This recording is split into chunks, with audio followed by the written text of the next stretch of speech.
Hello and welcome to Story of the Day for Thursday the 25th of June 2020, and we're returning to Kaspar, Prince of Cats by Michael Morpurgo, and the chapter is The Coming of Kaspar. Skullface caught me doing that the morning just before the Countess arrived. She'd come up to me in the lobby, hissing menacingly as I passed. "I saw that yawn, young scallywag, and your cap is set too jaunty. You know how I hate a jaunty cap. Fix it! Yawn again and I'll have your guts for garters." I was just fixing my cap when I saw the doorman, Mr. Freddy, showing the Countess in. Mr. Freddy clicked his fingers at me, and that was how, moments later, I found myself walking through the hotel lobby alongside the Countess, carrying her cat basket, with the cat yowling so loudly that soon everyone was staring at us. This cat did not yowl like other cats. It was more like a wailing lament, almost human in its tremendous tunefulness. The Countess, with me, at her side, swept up to the reception desk and announced herself in a heavy foreign accent. A Russian accent, I was soon to find out. "I am Countess Kandinsky," she said. "You have a suite of rooms for Kaspar and me, I think. There must be a river outside my window, and I must have a piano. I sent you a telegram with all my requirements." The Countess spoke as if she were used to people listening, and as if she was used to being obeyed. There were many such people who came in through the doors of the Savoy, the rich, the famous, the infamous, business magnates, lords, ladies, even prime ministers and presidents. I don't mind admitting that I never much cared for their haughtiness and their arrogance. But I learned very soon that if I hid my feelings well, enough of a smile, and I played my cards right, some of them could give very big tips, particularly the Americans. "Just smile and wag your tail." That's what Mr. Freddy told me. He'd been working at the Savoy as a doorman for close to 20 years, so he knew a thing or two. It was good advice. However the guests treated me, I learned to put a smile back on and behave like a willing puppy dog. The first time I met Countess Kandinsky, I thought she was just another rich aristocrat. But there was something I admired about her from the start. She didn't just walk to the lift, she sailed there magnificently, her skirts rustling in the wake, the white ostrich feathers in her hat wafting out from behind like pennants in a breeze. Everyone, including Skullface, I'm glad to say, was bobbing curtsies or bowing heads as they passed by, and all the time I found myself basking unashamedly in the Countess' aura, in her grace and her grandeur. I felt suddenly centre stage and very important. As a 14-year-old bellboy, abandoned as an infant on the steps of an orphanage in Islington, I had not had many opportunities to feel so important. So, by the time we got into the lift, the Countess and myself, and the cat still wailing in its basket, I was feeling cock-a-hoop. I supposed it must have showed. "Why are you smiling like this?" The Countess frowned at me, ostrich feathers shaking as she spoke. I could hardly tell her the truth, so I had to think fast. "Because of your cat, Countess," I replied. "She sounds funny." "Not a she, he, and he's not my cat," she said. "Kaspar is no one's cat. He is Prince of Cats. He is Prince Kaspar Kandinsky, and a prince belongs to no one, not even a countess."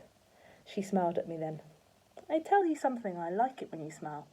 English people do not smile as often as they should. They do not laugh, they do not cry. This is a great mistake. We Russians, when we want to laugh, we laugh. When we want to cry, we cry. Prince Kaspar is a Russian cat. At this moment, he is a very unhappy cat, so he cries. This is natural, I think." "Why is he so unhappy?" I found myself asking her. "Because he's angry with me. He likes to stay in my house in Moscow. He does not like to travel. I tell him, 'How can I go and sing in opera in London if we do not travel?' He does not listen. When we travel, he always makes a big fuss, a big noise. When I let him out of his basket, he'll be happy again.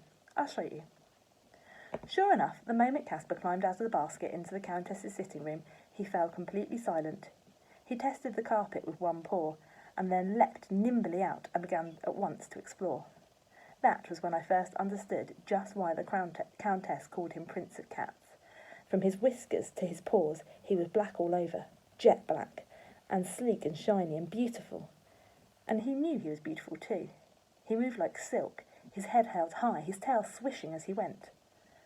I was about to leave the room to fetch the rest of her luggage when the Countess called me back, as guests often did when they were about to give me a tip. Because of her title and her ostrich feathers and all the fine luggage she had arrived with, I was very hopeful by now that the tip might be a generous one. As it turned out, she did not want to give me a tip at all. "What's your name? I wish to know your name," she said, removing her hat with a flourish. "Johnny Trot, Countess," I told her. She laughed at that, and I didn't mind, because I tell at once that she was not mocking me. "This is a very funny name," she said, "but who knows? Maybe for you, Kandinsky is funny too." By this time, Kaspar had leapt up onto the sofa. He sprang off again at once and went to sharpen his claws, first on the curtain, then on one of the armchairs. After that he went on a tour of the room, behind the desk, in under the piano, up on the window ledge, for all the world like a prince inspecting his new palace, claiming it, before settling down on the armchair by the fireplace, from where he gazed up at us both, blinking his eyes slowly and then licking himself, purring contentedly as he did so.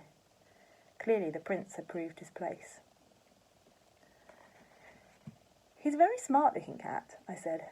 "Smart? Smart? Kaspar is not smart, Johnny Trot."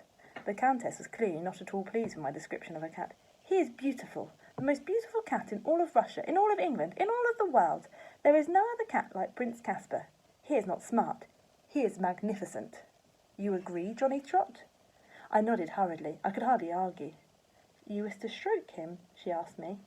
I crouched down by the chair and reached out my hand tentatively and stroked his purring chest with the back of my finger, but only for a second or two. I sensed that, for a moment, this was all he would allow.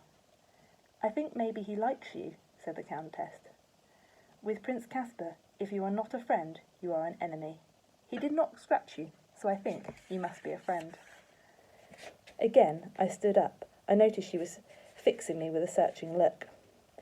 "I wonder, are you a good boy, Johnny Trot? Can I trust you?" "I think so, Countess," I replied. "This is not enough. I have to know for sure." "Yes," I told her. "Then I have a very important job for you. During each day I am here in London, you will look after Prince Kaspar for me. Tomorrow morning I begin my rehearsal at the opera, Covent Garden, Magic Flute, Mozart. I am Queen of the Night. You know this opera?" I shook my head. "One day you will hear it. Maybe one day I shall sing it for you on the piano when I practice. Every morning after breakfast I must practice. Prince Kaspar is happy when I sing. At home in Moscow he likes to lie on the piano and listen to me, and he waves his tail, just like now. Look at him. This is how I know he is happy. But when I am at rehearsal, I must know that you look after him well, and that he is happy. You will do this for me. You will feed him, talk to him, take him out for a walk outside, once in the morning, once in the evening. He likes this very much. You will not forget." The Countess Kandinsky was not an easy person to say no to, and, anyway, the truth is, I was flattered to be asked.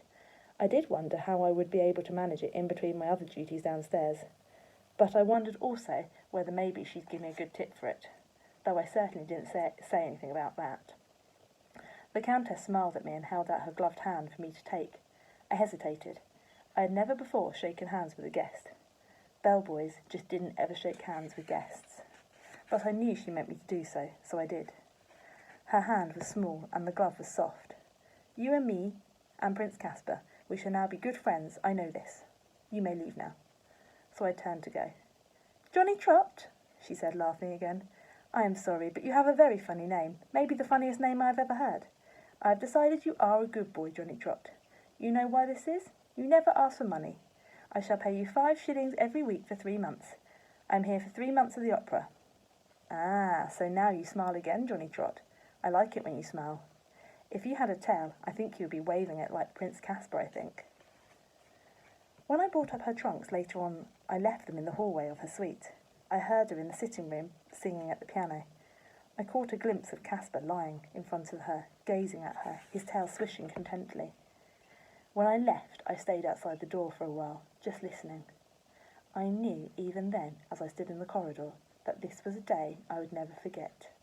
But I could never have imagined in my wildest dreams how the arrival of a countess and the coming of Kaspar would change my life forever. And tomorrow we'll pick up at chapter 2, not Johnny Trot at all.